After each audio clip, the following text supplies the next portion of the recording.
The plasma cannon's heat washed over Zara's silver skin as she crouched behind the twisted metal remains of what used to be a transport ship. Her elongated fingers trembled as she adjusted the frequency on her neural scanner. The device hummed softly, searching for life signs among the wreckage. She shouldn't be here. The Council had forbidden any Alteran from venturing into the human conflict zone. But when the distress signal had reached her research station, carrying a biosignature that made her heart skip a beat, she had no choice. The scanner beeped. One life sign. Strong human. Zara's breath caught in her throat. Ah! After 3 years of believing him dead, after 3 years of the arranged marriage the Council had forced upon her, there he was. Marcus Chen, the human warrior who had disappeared during the Battle of Kepler's Edge.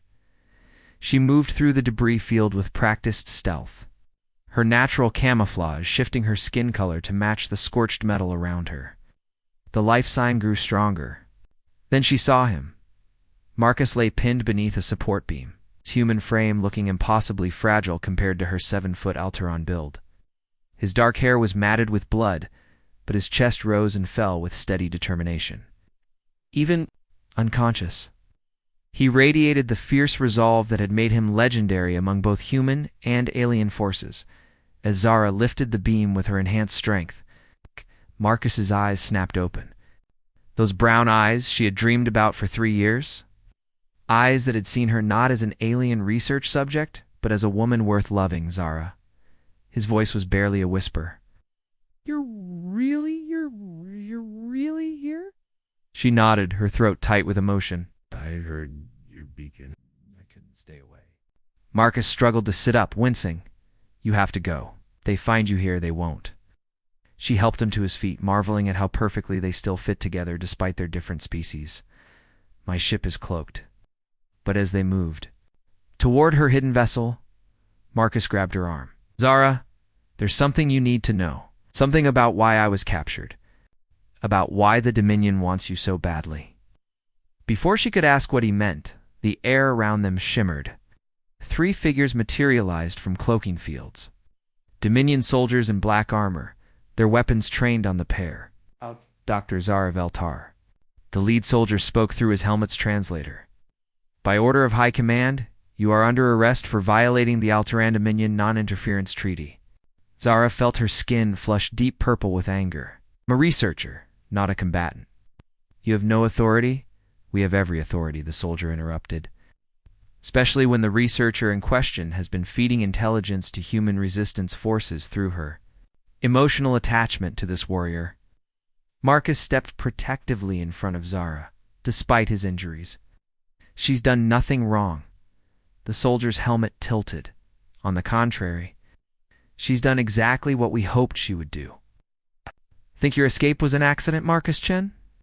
Did you think that distress beacon reached her by chance? A chill ran down Zara's spine. The trap was perfect. They had used Marcus as bait, knowing she would risk everything to save him. However, the soldier continued, we're prepared to make a deal.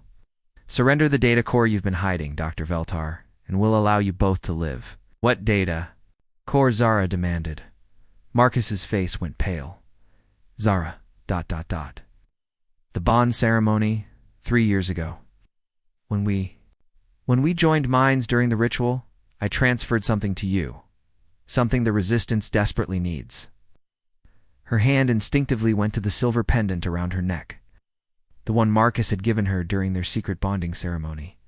On the moon of Arcturus, the pendant she had worn every day since, thinking it was just a symbol of their love. The complete schematics for the Dominion's new Starkiller weapon, Marcus whispered. It's been hidden in your memory all this time. Soldier raised his weapon. Surrender the data, or watch your precious human die.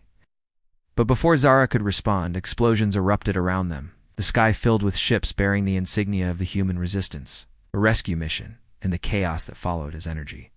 Bolts flew overhead and ships engaged in deadly combat. Marcus grabbed Zara's hand. Trust me, he said, like you did 3 years ago. Together, they ran toward the firefight, toward an uncertain future. While the data that could save or doom the galaxy pulsed silently in Zara's enhanced memory. Behind them, the Dominion soldiers, gave chase, and above them, the fate of two species hung in the balance. Hush Hush, Chapter 2. Revelations in the Stars. The human frigate Defiance shuddered as it broke through the asteroid field, its hull scarred from the running battle with Dominion forces. In the ship's medical bay, Zara watched Dr. Sarah Kim tend to Marcus's wounds with technology that seemed impossibly advanced for humans. This regenerative gel, Zara observed, her scientific mind working, despite their dire situation, is based on Alteron biosynthesis principles. How did humans acquire this technology? Dr. Kim exchanged a meaningful look with Marcus. That's complicated. Captain Rosa Martinez entered the medical bay, her weathered face grim. She was a legend among human forces, the woman who had single-handedly held the line at New Geneva while civilians evacuated. But now, looking at Zara, her expression was unreadable. Dr. Veltar Martinez said, "We need to talk." They moved to the captain's quarters, where a holographic star map dominated the room. Zara recognized the constellation patterns. They were deep in human territory, farther from Alteran space than she had ever been. 3 years ago, Martinez began, Marcus came to us with intelligence about a Dominion superweapon. He also brought something else. Video records of bonding ceremonies between humans and Alterans. Zara's skin shifted to a surprised pale blue. That's impossible. The Council forbids. The Council has been lying to your people for decades, Marcus interrupted gently. Zara, there are hundreds of mixed pairs across the galaxy. Dominion has been hunting them down one by one. Martinez activated the hologram. Images appeared. Humans and Alterons working together, living together, raising children together. Off-breed offspring with abilities neither species possessed alone. The Dominion fears these unions, Martinez continued. Children born from human-Alteran bonds can interface directly with quantum computers, survive in hard vacuum, and most importantly, they're immune to the Dominion's neural control weapons. Zara sank into a chair, her mind reeling. The arranged marriage they forced on me after you disappeared, was designed to break our neural link, Marcus confirmed. They couldn't access the data I transferred to you as long as our bond remained strong. But the marriage was never consummated, Zara whispered. I see. OULD. I wouldn't betray what we had. A new voice spoke from the doorway. Which is why the data remains intact. They turned to see a figure stepping into the room, tall, graceful, with the silver skin of an Alteron, but wearing human military insignia. His face was kind, but marked by the weight of command. Commander Jorik Veltar, the figure introduced. Himself, I believe I'm your cousin, Zara. Zara stared in shock. Jorik, died in the mining accident on Centauri 7. Faked, Jorik said with a sad smile. I had to disappear when I fell in love with a human engineer named David. We've been leading the joint resistance operations ever since. The room fell silent as the magnitude of the conspiracy became clear.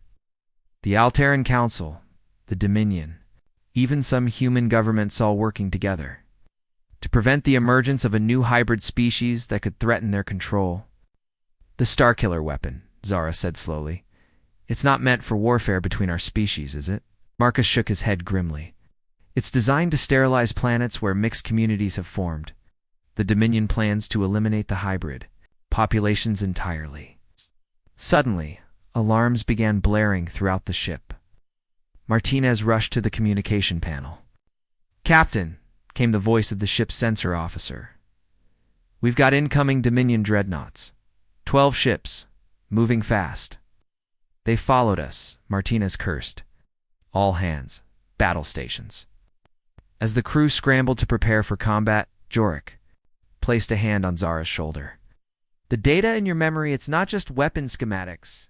It's the location of every hybrid community in the galaxy. The Dominion gets it. Genocide, Zara finished. Marcus struggled to his feet despite his injuries. Then we make sure they don't get it. Through the viewport, Zara watched the massive Dominion ships emerge from hyperspace like metal leviathans. Their hulls were black as void, bristling with weapons that could crack planets. But as the first shots were fired, something unexpected happened. Ships began dropping out of hyperspace around them, not Dominion vessels, but a mixed fleet of human and Alterran ships fighting side by side. It's the underground network, Jorek explained with fierce pride. Hybrid families and their supporters. From across the galaxy, they've been watching, waiting for this moment. The battle was joined, but even as energy beams lit up the darkness of space, Zara felt a growing certainty. The war for the future of two species had only just begun, and at its center, the love between a human warrior and an Alterran scientist might be the key to everything. Chapter 3. The Heart of Wartha.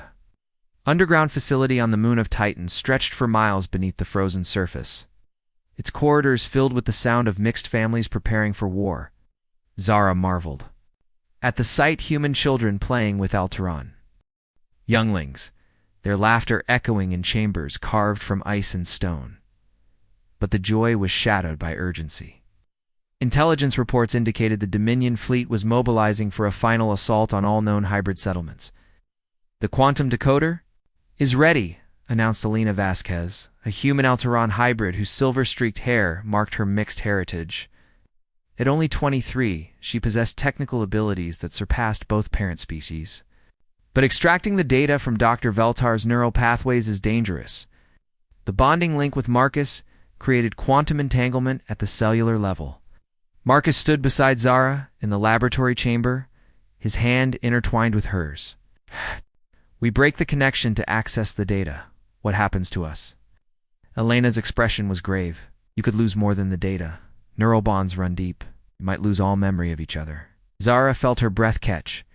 After years of separation, after finally being reunited, the thought of forgetting Marcus entirely was almost unbearable. There has to be another way, she said. There is, came a new voice. An elderly Alteran entered the chamber, his skin baring, the deep bronze of extreme age. But it requires trust in something your council has long denied. Jorek stepped forward respectfully. Elder Thane, I didn't know you were still alive. The old Alteran smiled. Rumors of my death were greatly exaggerated.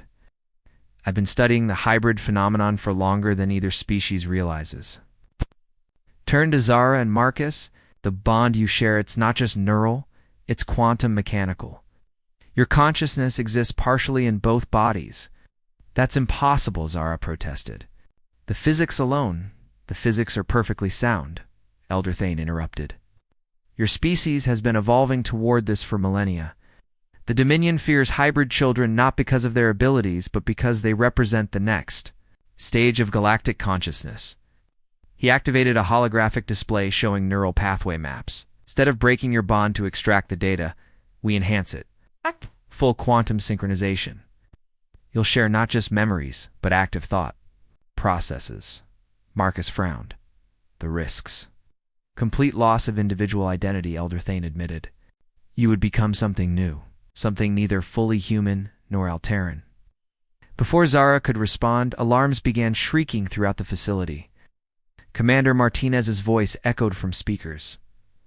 All personnel to stations, Dominion forces, have breached the outer perimeter. They'll reach the main complex in 6 hours.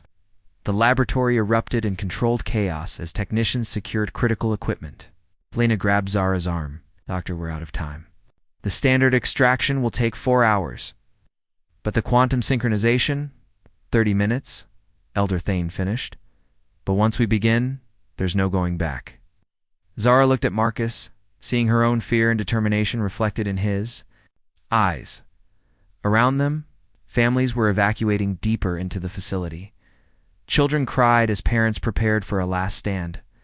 The data contains coordinates for every hybrid community, Marcus said quietly. Hundreds of thousands of lives. And our children, Zara added. Touching her abdomen, where their own child had begun growing a secret she had discovered only days before. The future of what we could become. The weight of decision pressed down on them. Preserve their individual selves and risk losing everything to the Dominion, or sacrifice their separate identities to save two species. I've lived 3 years thinking you were dead, Zara said finally. I won't lose you again, even if we become something different together. Marcus nodded. Together, whatever we become. As they stepped toward the synchronization chamber, Explosions echoed from above. The Dominion had arrived. Elder Thane began initializing the quantum field generators. Remember, once the process begins, maintain focus on your shared purpose. The data is important, but your bond is what makes you strong. Energy began to crackle around them as the synchronization chamber hummed to life.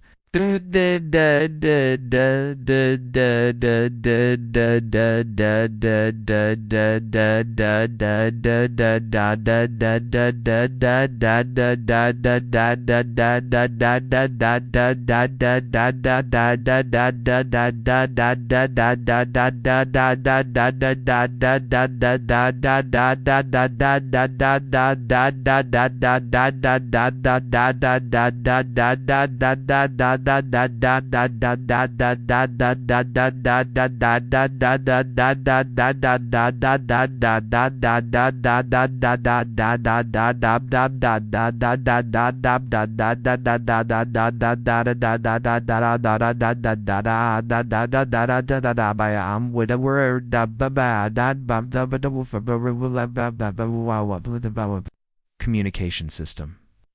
They could hear the battle raging on the surface, the desperate last stand of humans and Alterons fighting side by side. Initiating quantum synchronization, Alina announced. Neural pathways linking, ... now. Zara felt her consciousness expand as Marcus's thoughts merged with her own. Memories cascaded between them, her years of loneliness and research, his time in Dominion captivity, their shared dreams of a future together. But as their minds joined completely, something unexpected happened. The data Marcus had hidden in. Her memory began to unlock not just weapon schematics and target coordinates, but something far more profound. A hidden message from the original creators of both human and Alteran species. A message that would change everything they thought they knew about their war with the Dominion. The synchronization reached critical phase just as Dominion forces breached the main laboratory. Energy weapons discharged, filling the chamber with lethal light. But Zara and Marcus were no longer separate beings to be threatened. They had become something new. Something the galaxy had never seen before, and they were no longer fighting just for survival. They were fighting for transcendence. Chapter 4. The new Genesis, the being that had once been Zara and Marcus, opened eyes that glowed with quantum fire. Around them, Dominion soldiers froze as their neural control weapons encountered something impossible, consciousness that existed in two bodies simultaneously. Immune to technological manipulation? Elder Thane stared in wonder. Incredible. You've achieved complete quantum coherence. The dual being spoke with voices that harmonized in perfect unison. We understand now. So the message hidden in the data, it wasn't from our species at all. As Dominion forces struggled to comprehend what they faced, the synchronized consciousness began to decode the true message buried within the weapon schematics. Holographic displays throughout the laboratory flickered to life, showing not star maps or technical blueprints, but historical records spanning millions of years. The Dominion. Humans, Alterans, were all descendants of the same ancient civilization, the dual voice continued. The architects who seeded the galaxy with life before transcending physical existence. Alina watched in amazement as the data streams resolved into clear images. They left instructions. Not for weapons, but for reunification. The truth was staggering. The Dominion wasn't an alien conqueror. They were the remnant of the original architect species, transformed by millennia of technological augmentation until they had forgotten their own origins. Their war against hybrid unions wasn't xenophobia. It was an unconscious fear of evolutionary regression back to their original form. The Starkiller weapon, the synchronized being realized, it's not meant to destroy hybrid populations. Designed to trigger a galactic-wide consciousness merger. The Dominion leaders are trying to force transcendence, but they don't understand that it must be chosen freely. Commander Martinez's voice crackled through the communications system. All units, we've got massive energy readings from the Dominion flagship. They're powering up something big. Through their enhanced perception, dual consciousness could sense the Starkiller weapon charging in orbit above Titan. But they could also sense something else. Hybrid families throughout the galaxy were experiencing spontaneous quantum resonance, their consciousness beginning to link across impossible distances. The weapon activation is triggering the Transcendence Protocol, Elder Thane breathed. But without proper preparation, most beings won't survive the transition. The duel being turned to face the laboratory full of scientists and soldiers, both human and Alteron. We can stop this, but we need volunteers. Others willing to undergo synchronization to create a consciousness network strong enough to guide the transition safely. Jorik stepped forward without hesitation. David and I have been bonded for 8 years. We're ready. Dr. Sarah Kim and her Alteran partner followed suit. One by one, mixed pairs throughout the facility moved toward the synchronization chambers. Elena's hands flew over her controls. I can link the quantum fields, create a network that spans the entire moon. But the power requirements will provide the power. The dual being said, their form beginning to glow with increasing intensity. Channel our consciousness through the facility's communication array. We can reach every hybrid pair in the galaxy. As the Dominion weapon reached critical charge in orbit, something unprecedented began to happen across known space. On thousands of worlds, mixed families felt the call to unity. Human Alterone children started glowing with inner light as their hybrid nature activated dormant genetic sequences.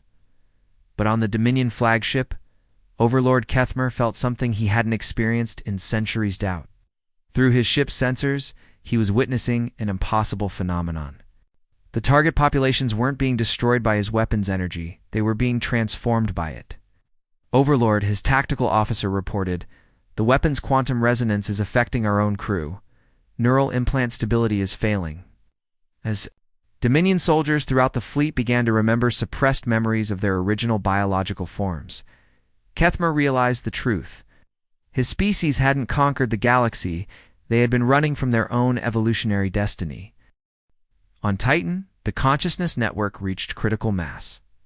The dual being that had been Zara and Marcus stood at the center of a web of light that connected thousands of synchronized pairs across space and time. Through this network, they could feel the collective thoughts and dreams of every hybrid community. "It's time," they announced. "We're going to show the Dominion what they've forgotten."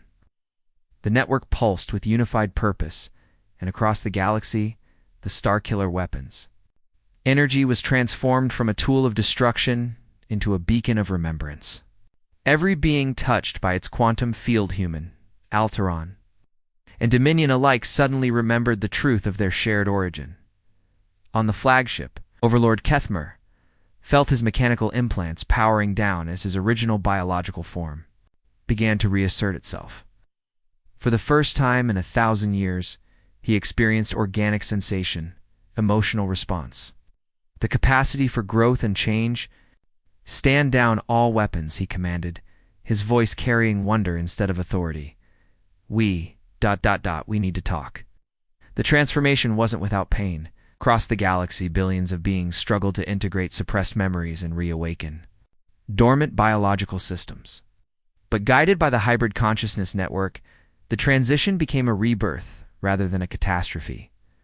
On Titan, as the immediate crisis passed, the dual being began to separate back into distinct individuals.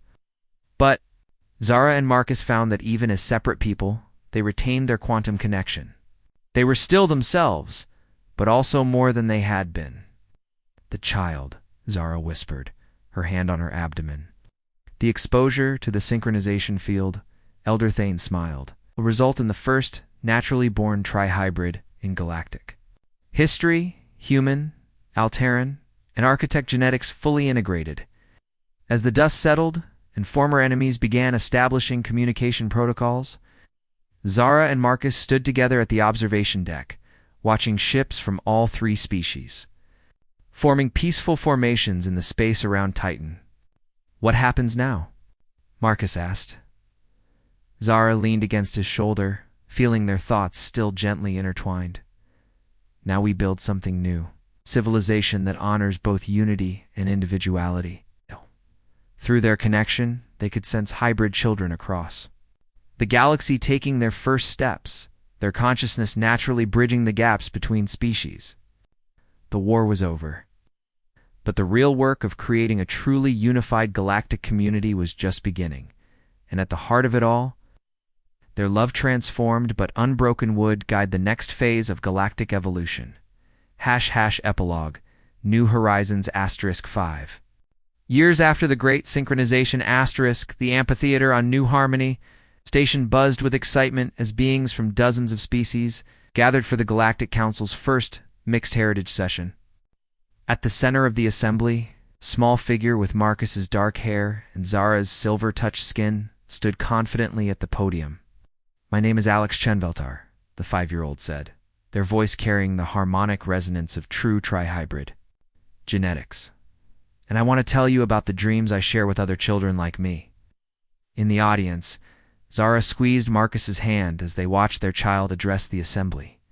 Around them sat former Dominion overlords alongside human admirals and Alteran researchers, all united in their curiosity about what this new generation might become.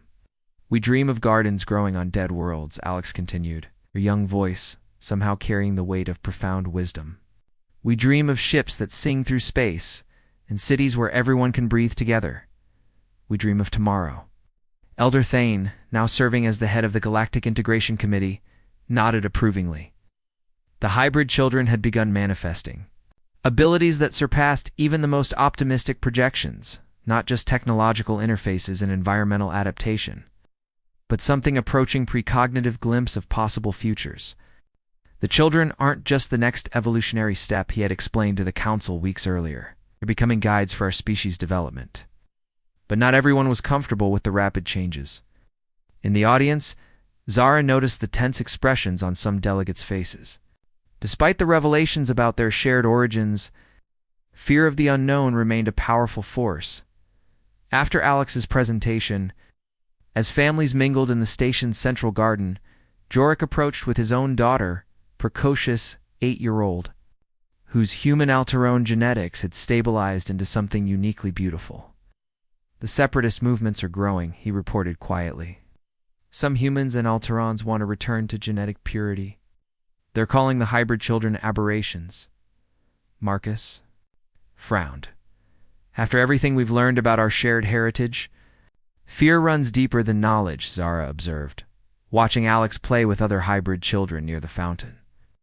"Change this fundamental threatens many people's sense of identity." But as they talked, something wonderful happened. Lexan. Their playmates began to sing not with voices, but with harmonized quantum resonance that made the very air around them shimmer with possibility. The song was wordless, but filled with such profound joy and acceptance that even the most skeptical delegates stopped to listen. In that moment, watching adults from multiple species united in wonder at children who represented hope incarnate, Zara felt the future crystallizing around them. Not without struggle, not without setbacks, but moving inevitably towards something greater than any single species had imagined.